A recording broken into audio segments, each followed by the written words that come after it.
ሰላም ጤና ይስጥልን። በመላው ዓለም የምትገኙ ተመልካቾቻችን እንኳን በድጋሚ ወደ YGCBD ዩቲዩብ ቻናል በደህና መጣችሁ። በዛሬው ቪዲዮ የምንመለከተው 80 ካሬ ሜትር ስፋት ያለው ዘመናዊ ቪላ ቤት ዝርዝር ግምትን ይሆናል። ከቁፋሮ ጀምሮ እስከ ማጠናቀቂያው ድረስ ያሉትን ስራዎች አንድ በአንድ ከተመለከትም በኋላ YGCBD ሶፍትዌርን በመጠቀም ጠቅላላ ግምቱን የሚያስፈልጉትን ዕቃዎች ዝርዝር እንዲሁም የእጅ ዋጋ፣ ወጪ እና የማሽን ኪራይ ግምትን እንዴት በቀላሉ እንደምናዘጋጀው እናያለን። ቪዲዮውን እስከ መጨረሻው ቢከታተሉ ደግሞ የሰርቪስ ቤት እና የሴፕቲክ ታንክ ጥቅል ግምትን የምንነግርዎት ሲሆን የራስዎን ቤት በተመሳሳይ መንገድ እንድንገምትሎ ከፈለጉም አድራሻችንን እናስቀምጥልዎታለን። አሁን የምንገምተውን ቤት በተመለከተ ዋና ዋና መረጃዎችን በማየት ዝግጅታችንን እንጀምር። ቤቱ 80 ካሬ ስፋት ያለው ሆኖ የፊት ለፊት በረንዳ፣ ሳሎን እና መመገቢያ ቦታ፣ 3 መኝታ ቤቶች፣ 2 መታጠቢያ ቤቶች እና ኪችን ይኖረዋል።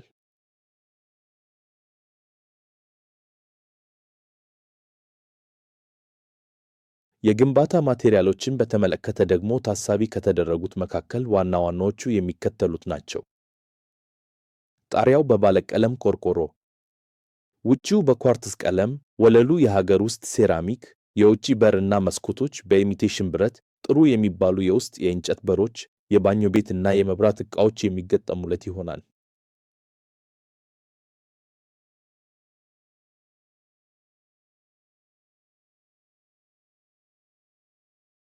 ቀጥለን ደግሞ የቤቱን የግንባታ ሂደት በ4 ምዕራፎች ከፋፍለን እንመለከታለን።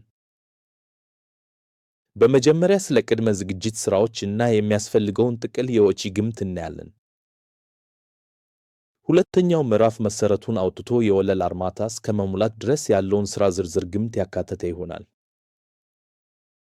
በሚቀጥለው ክፍል ደግሞ የብሎኬት ሥራን፣ የውጪ በሮች እና መስኮቶችን፣ የጣሪያ ሥራን እንዲሁም 2 እጅ ልስን እስከ መለሰን የሚያስፈልጉትን ማቴሪያሎች፣ የእጅ ዋጋ እና አጠቃላይ ድምሩን እናያለን።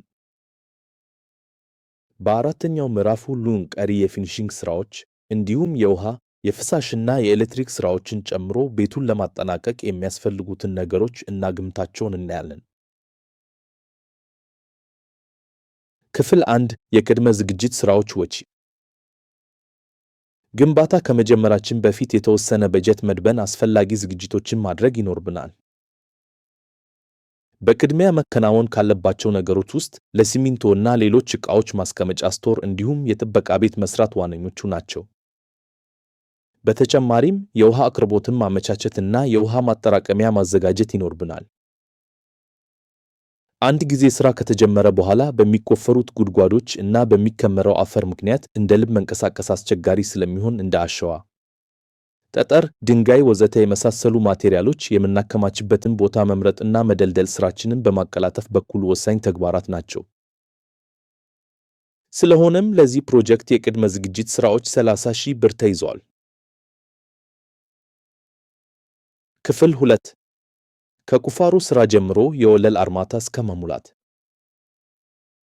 በዚህ ምሳሌ የምናየው ቤት የሚሰራበት መሬት ደልዳላ ስለሆነ እና አካባቢው ላይ ያለው አፈር ጥሩ በመሆኑ መሰረቱ 50 ሳንቲሜትር ስፋት እና 1 ሜትር ጥልቀት ባለው የድንጋይ ግንብ የሚወጣ ሆኖ ከላይ በአርማታ ቢም እንደሚታሰር ታሳቢ ተደርጓል።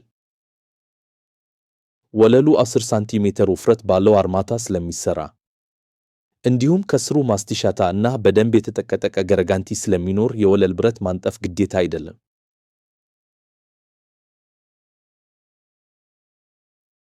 ስለሆነም በዚህ ምዕራፍ ስር ያሉት ሥራዎች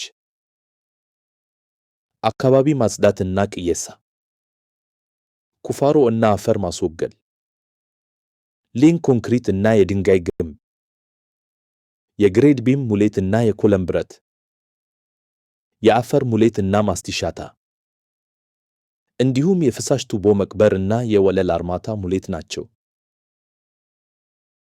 አሁን የእነዚህን ሥራዎች የዋጋ ግምት እና የሚያስፈልጉንን ማቴሪያሎች ዝርዝር በYGCBD እንሰራዋለን።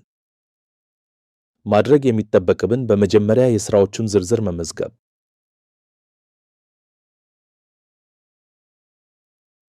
ከዚያም የሥራ መጠናቸውን አንድ በአንድ ማስገባትና ፕሪፔር ማቴሪያል ሊስት የሚለውን ይህንን ቁልፍ ክሊክ ማድረግ ብቻ ነው። የሚያስፈልጉንን ዕቃዎች ዝርዝር እንዲሁም የእጅ ዋጋ እና የማሽን ኪራይ ወጪዎች በዚህ መልኩ ተደራጅተው እናገኛቸዋለን።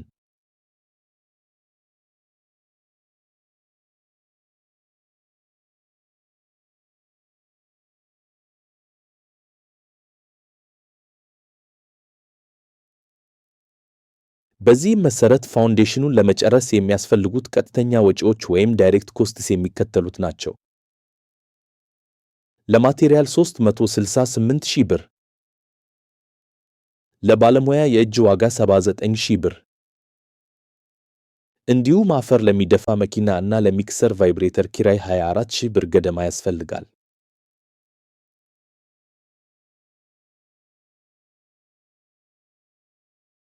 ከእነዚህ በተጨማሪ የሥራው ባለቤት ለጥበቃ፣ ስቶር ኪፐር፣ ለሥራ ቁጥጥር፣ የውሃ እና መብራት ክፍያን ለመሳሰሉ አስተዳደራዊ ጉዳዮች 24,000 ብር ያወጣልብን። እንዲሁም የኮንትራክተሩን ትርፍን ታሳቢ ማድረግ ስለሚኖርብን ሌላ 30,000 ብር ብንጨምርበት የመሠረት ሥራ ጠቅላላ ወጪው 525,000 ብር ይሆናል ማለት ነው። ሥራው በገንዘብ እጥረት ወይም በሌላ ምክንያት ካልተስተጓጎለ ይህ ምዕራፍ በአንድ ወር ውስጥ ማለቅ ይችላል።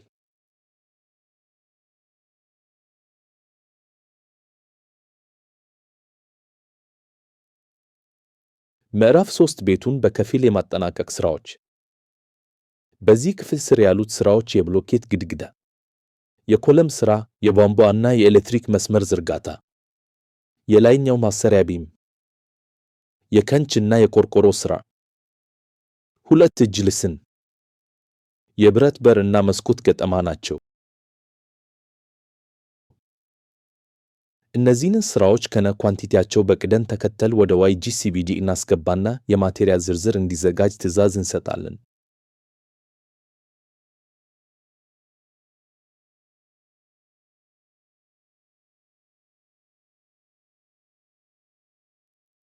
በዚህም መሠረት ለዚህኛው ምዕራፍ የሚያስፈልጉን ዕቃዎች እንደሚከተለው ተዘርዝረዋል።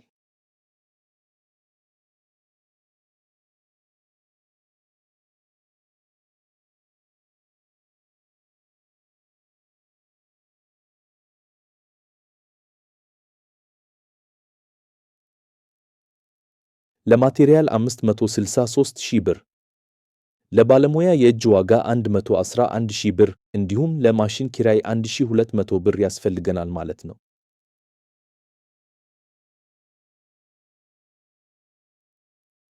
ከእነዚህ በተጨማሪ የሥራው ባለቤት ከላይ በምዕራፍ 1 ለተዘረዘሩት አስተዳደራዊ ጉዳዮች 38,000 ብር ያወጣል ብንልና ለኮንትራክተር ትርፍ ደግሞ 40,000 ብር ያህል ብንጨምርበት ጠቅላላ ወጪው 753,000 ብር ይሆናል።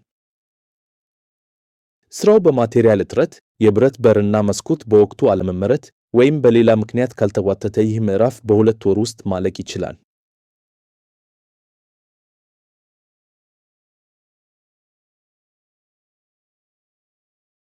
ወደ ማጠናቀቂያ ሥራዎች ግምት ከመሄዳችን በፊት ግን ለአፍታ ቆም ብለው ላይክ እና ሰብስክራይብ በማድረግ ድጋፎን ቢያሳዩን ተመሳሳይ ሥራዎችን ለመስራት ተጨማሪ ሞራል ይሰጠናል። ቪዲዮው ለብዙዎች እንዲደርስ እና እንዲጠቅም ለወዳጅ ዘመድ ሼር ማድረግም አይርሱ።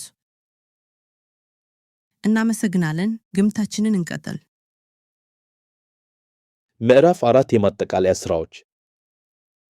በዚህ ስር የሚገኙት ዋና ዋና ነገሮች የኮርኒስ ሥራና የወለል ፊኒሺንግ፣ የጂፕሰም እና ቀለም ሥራዎች፣ የውስጥ የእንጨት በሮች፣ የበረንዳ መከለያ ብረት፣ የመስታወት ሥራ፣ የባኞ ቤት እና የኤሌክትሪክ ዕቃዎች ገጠማ፣ የጎረንዳዩ እና አሸንዳ ሥራዎች እንዲሁም በቤቱ ዙሪያ የአርማታ ንጣፍና የዝናብ ውሃ መፋሰሻ ቦይ ሥራዎች ናቸው።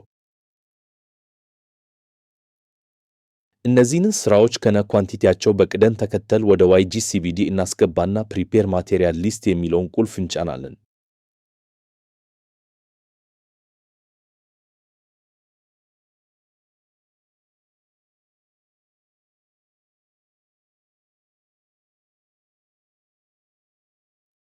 ፕሮግራሙ ዕቃዎቹን በአይነት አደራጅቶ ከሚያስፈልገው መጠን እና ዋጋ ጋር ያቀርብልናል። ትልልቅ ወጪ ያላቸውን ለማወቅ ከፈለግን ሶርት ማቴሪያልስ ባይ ኮስት ማለት እንችላለን።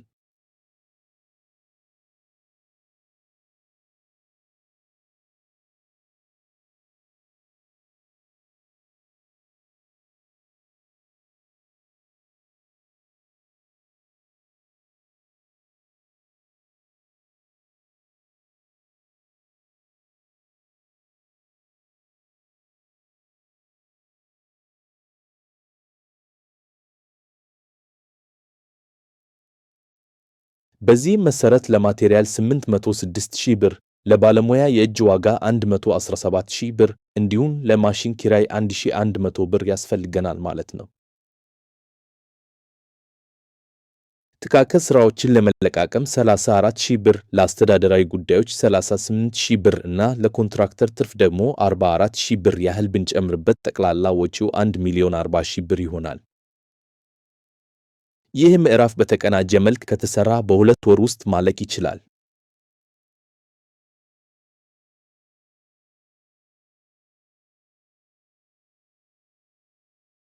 ስለዚህ ከላይ በ4 ምዕራፎች ከፍለን ያየናቸውን ወጪዎች ስናጠቃልላቸው ለቅድመ ዝግጅት ስራዎች 30,000 ብር፣ መሰረቱን አውጥቶ ወለል እስከ መሙላት 525,000 ብር፣ ብሎኬት፣ ጣሪያ፣ ልስን፣ የውጪ በር እና መስኮት ሰርቶ ቤቱን በከፊል ለማጠናቀቅ 753,000 ብር።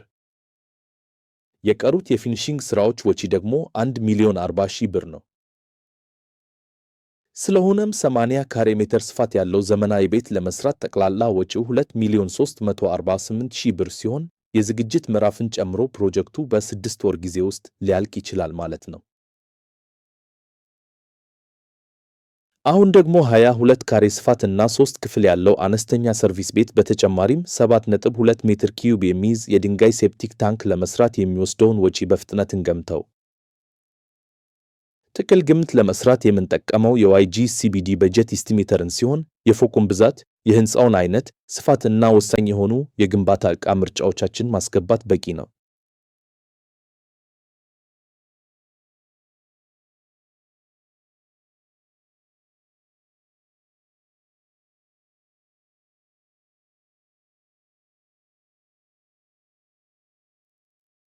እንደምንመለከተው የሰርቪስ ቤቱ ጥቅል ግምት 597,000 ብር ሆኗል።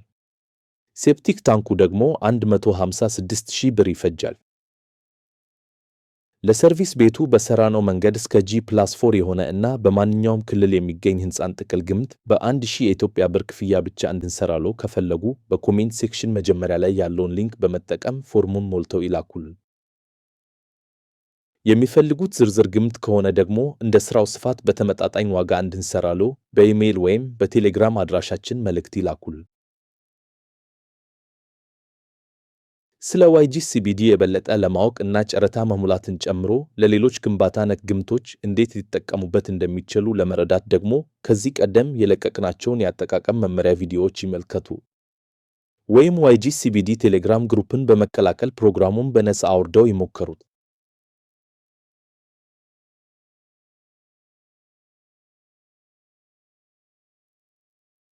ቪዲዮውን ከወደዱት ላይክ ቢያደርጉ እና ለወዳጅ ዘመድ ቢያጋሩ፣ በዝግጅታችን ላይ ያለዎትን ሐሳብ ደግሞ በኮሜንት ቢጽፉልን ተመሳሳይ ስራዎችን እንድናቀርብ ትልቅ እገዛ ይሆነናል።